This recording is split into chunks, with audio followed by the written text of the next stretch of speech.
అదే RTV app వార్తల్ని క్షణాల్లో చదివే అవకాశం ఉంటుంది. ఒక న్యూస్ పేపర్, ఒక టెలివిజన్ ఛానల్ మీ చేతుల్లో ఎప్పుడూ ఉంటాయి. మహబూబ్ నగర్ జిల్లా కేంద్రంలోని ఎస్విఎస్ మెడికల్ కాలేజీలో ఏదైతే మెడికల్కి సంబంధించిన ఎగ్జిబిషన్ కార్యక్రమం దాదాపు 4 రోజుల పాటు నిర్వహిస్తున్నారు. ఈ నేపథ్యంలో ఎస్విఎస్ మెడికల్ కాలేజీ 25 సంవత్సరాలు పూర్తి చేసుకున్న నేపథ్యంలో మెడికల్కి సంబంధించిన కార్యక్రమం చేస్తారు. ఈ నేపథ్యంలో ప్రస్తుతం మన దగ్గర ఏదైతే చిన్నపిల్లలు మొబైల్ వాడడం వల్ల జరిగిన నష్టాలు ఏందన్న అంశంపైన కూడా ఇక్కడ చాట్ చేశారు. ఇక్కడ ఏదైతే ఎగ్జిబిషన్ కార్యక్రమంలో పెట్టారు అంటే మొబైల్ ఏదైతే చిన్నపిల్లలు చిల్డ్రన్స్ యూజ్ చేస్తే ఏమేమి జరుగుతాయి, ఏమేమి ఎఫెక్ట్స్ అంశాలపైన కూడా వీళ్ళు ఏదైతే డాక్టర్స్ స్టూడెంట్స్ కూడా ఎక్స్పీరియన్స్ తోటి కూడా విద్యార్థులు చెప్తున్నారు. ప్రస్తుతం మన దగ్గర మొబైల్లో చిన్నపిల్లలు వాడడం ఎలాంటి నష్టం జరుగుతుందనే అంశాలపైన ఇక్కడ మెడికల్ కాలేజ్కి సంబంధించిన స్టూడెంట్స్ వారిని అడిగే ప్రయత్నం చేద్దాం. మేడం చెప్పండి, చిన్నపిల్లలు మొబైల్ వాడడం వల్ల ఏమేమి నష్టం జరుగుతుంది?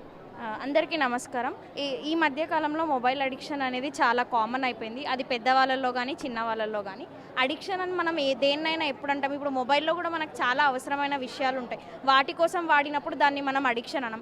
ఏదైనా మనం అతిగా వాడినప్పుడు దాన్ని అడిక్షన్ అంటాం. అది వాడడం వల్ల మనకు వచ్చే సైడ్ ఎఫెక్ట్స్ ఏంటి అంటే, ఈ మధ్యకాలంలో మొబైల్ ఎక్కువ వాడడం వల్ల పిల్లలు బయటకు వెళ్ళి ఆడుకోవడం మానేశారు. ఇంట్లో బంధువులతో సరిగ్గా ఉండడం లేదు, వాళ్ళకి మాట్లాడే పద్ధతి తెలియడం లేదు. ఇవన్నీ కూడా దానివల్ల వచ్చే సైడ్ ఎఫెక్ట్స్. రాత్రి మొబైల్ చూడడం వల్ల వాళ్ళకి నిద్ర పట్టడం లేదు. అట్లాంటి వాళ్ళు ఎక్కువగా డిప్రెషన్కి వెళ్ళే ఛాన్సెస్, స్లీపింగ్ డిజార్డర్స్ వచ్చే ఛాన్సెస్ వాళ్ళకి ఎక్కువగా ఉంటాయి. మెయిన్గా సైకియాట్రీలో చూసుకుంటే మనకు నోమోఫోబియా అనే ఒక డిజార్డర్ ఈ మధ్య చాలా కామన్ అయింది. ఆ డిజార్డర్ ఏంటి అంటే, వాళ్ళకి మొబైల్ లేకపోతే నేను ఏమైపోతానో అనే భయం వాళ్ళలో ఎప్పుడూ ఉంటుంది. అది నోమోఫోబియా. ఫ్యాంటమ్ వైబ్రేషన్ సిండ్రోమ్ అనేది ఇంకొక డిసీజ్. ఇంకోటి అది దానివల్ల ఏమవుతుందంటే, మొబైల్ వైబ్రేషన్ అవ్వకపోయినా కూడా వాళ్ళకి మొబైల్ వైబ్రేట్ అవుతుందేమో అనే ఆలోచన ఉంటుంది. ఇవన్నీ కూడా మొబైల్ వాడడం వల్ల వచ్చే సైడ్ ఎఫెక్ట్స్. మనం ఇంకొకటి మన ఇండియాలో చూసుకుంటే, మొబైల్ వాడే వాళ్ళు డిప్రెషన్కి కానీ, యాక్సిడెంట్స్కి కానీ, స్లీప్ డిసీజెస్కి కానీ, సోషల్ మీడియా సైబర్ క్రైమ్స్కి కానీ ఎక్కువగా ఛాన్సెస్ ఉన్నాయి వాళ్ళు వెళ్ళడానికి. మరి దీన్ని మనం ఎట్లాగో ఓవర్కమ్ చేయాలి? ఎప్పుడైనా అడిక్షన్ అంటే అది ఇట్లా చేస్తున్నారని చెప్పడం బదులు దాన్ని ఎలా ఓవర్కమ్ చేయాలో కూడా మనకు తెలిసి ఉండాలి. మొబైల్ అడిక్షన్ అంటే ఇప్పుడు పిల్లలు కానీ వాళ్ళకు పెద్దగా అయిన తర్వాత తెలియాల్సిన విషయాలు కూడా వాళ్ళకి చిన్నప్పుడే తెలుస్తున్నాయి. అవన్నిటికీ కూడా కారణం మొబైల్ అడిక్షనే.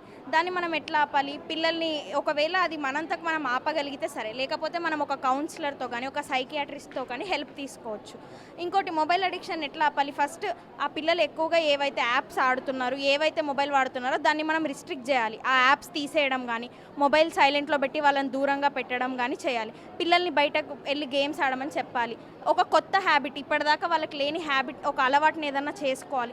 ఇలా వాళ్ళ టైం అంతా కూడా డీవియేట్ చేసేసుకోవాలి మొబైల్ అడిక్షన్ నుంచి.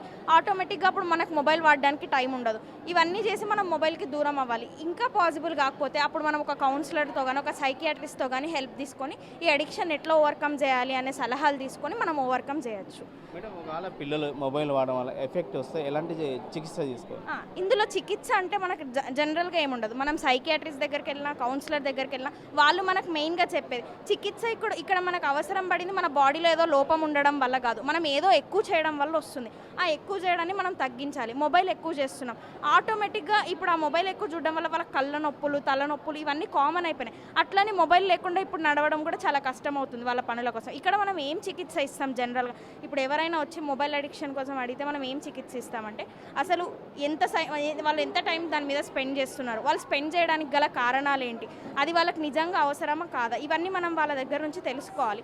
అది నిజంగా అవసరమైనప్పుడు స్పెండ్ చేయించాలి. ఏదైతే అతి టైం, ఏదైతే ఎక్కువ టైం వాళ్ళు యూజ్ చేస్తున్నారో అవసరం లేని టైంలో, ఆ టైంలో వాళ్ళు అడిక్ట్ అయిపోయి ఉంటారు కదా, ఆ గేమ్స్ని ఫస్ట్ మనం ఆ ఫోన్లో నుంచి తీసేయాలి. గేమ్ కానీ యాప్ కానీ, యాప్ని తీసేయాలి. తీసేసి మొబైల్ని సైలెంట్లో పెట్టాలి. పిల్లలకు ఇంపార్టెంట్ కాల్స్ రావు కాబట్టి మనం సైలెంట్గా పెట్టాలి. ఆ సైలెంట్లో పెట్టి ఆ యాప్స్ తీసేసి వాళ్ళని మొబైల్కి దూరంగా ఉండమని చెప్పాలి మనం కొన్ని రోజులు. అట్లా పాసిబుల్ కాకపోతే 20-20-20 రూల్ అని ఒకటి ఉంటుంది. 20 minutes rest, 20 minutes playing, 20 minutes వాళ్ళు మొబైల్ చూస్తున్నారు కదా, అది అట్లాగే పెంచుకుంటూ టైం ఇతర యాక్టివిటీస్కి అన్నిటికీ పెంచుకుంటూ ఆటోమేటిక్గా అప్పుడు మనం మొబైల్ వాడడానికి టైం తగ్గిపోతుంది. అప్పటిదాకా వాళ్ళు సోషల్ ఐసోలేటెడ్ ఉంటారు. అసలు ఎవరితో సరిగ్గా మాట్లాడే స్కిల్స్ లేవు ఈ మధ్య. ఒకప్పుడు ఎంతైనా మాట్లాడేవాళ్ళు పెద్దవాళ్ళతో, చుట్టాలతో. ఈ మధ్య లేదు, ఫోన్ చూడడమే తప్ప మాట్లాడడం లేదు. ఇట్లా బంధువులతో మాట్లాడించాలి, బయటికి వెళ్ళి ఆడమని చెప్పాలి, ఫ్రెండ్స్ని కలవమనాలి. కొన్నిసార్లు టూర్స్కి వెళ్ళడం, ట్రావెల్ చేయమనడం, ఇవన్నీ ఏదైనా కొత్తది డ్యాన్స్ కానీ, పాటలు కానీ, ఇప్పటిదాకా వాళ్ళకి లేని కళను ఏదైనా నేర్చుకోమని చెప్పడం, ఇట్లా వాళ్ళని డీవియేట్ చేయాలి మొబైల్ నుంచి. సైకియాట్రిస్ట్ దగ్గరకు వచ్చినా కూడా వాళ్ళు చేసే హెల్ప్ ఇదే. ఆ పిల్లలతో మనం మాట్లాడి వాళ్ళ మానసిక స్థితి ఏది, వాళ్ళ మొబైల్ మీద ఎంతగా డిపెండ్ అయినారు, ఆ డిపెండెన్స్ని మనం ఏది కూడా ఒక రోజుతో ఆగదు కాబట్టి ఆ డిపెండెన్స్ని మనం మెల్లమెల్లగా ఎలా తగ్గించాలి అనేది చూసుకుంటూ ఉండాలి. మొత్తం మీద కూడా చిన్నపిల్లలు మొబైల్ వాడడం వల్ల నష్టాలు ఏంటనే అంశాలపైన కూడా ఎస్ఎస్ మెడికల్ కాలేజీలో కూడా క్షుణ్ణంగా స్టూడెంట్స్ ఇక్కడ ఏదైతే ప్రదర్శన కార్యక్రమం నిర్వహించారు. ఈ నేపథ్యంలో ముఖ్యంగా చిన్నపిల్లల మొబైల్ వాడడం తల్లిదండ్రులు కూడా దూరం పెట్టాలి. వాళ్ళ మొబైల్ వాడడం వల్ల జరిగిన నష్టాలు కూడా చాలా ఇబ్బందులు ఉంటాయి. ఖచ్చితంగా పిల్లలకు మొబైల్ ఫోన్ ఇవ్వకుండా దూరంగా పెడితే బాగుంటుందని చెప్పి ఇక్కడ మెడికల్ కాలేజ్ స్టూడెంట్స్ తెలియజేసిన పరిస్థితి కనిపిస్తుంది. వీడియో జర్నలిస్ట్ నర్సింగ్ రెడ్డితో రామకొండ, ఆర్టీ, మహబూబ్ నగర్. మరిన్ని వీడియోస్ కోసం ఛానల్ ని సబ్స్క్రైబ్ చేయండి. లేటెస్ట్ అప్డేట్స్ కోసం వాట్సాప్ ఛానల్ ని ఫాలో చేయండి. అండ్ లింక్ డిస్క్రిప్షన్ లో ఉంది.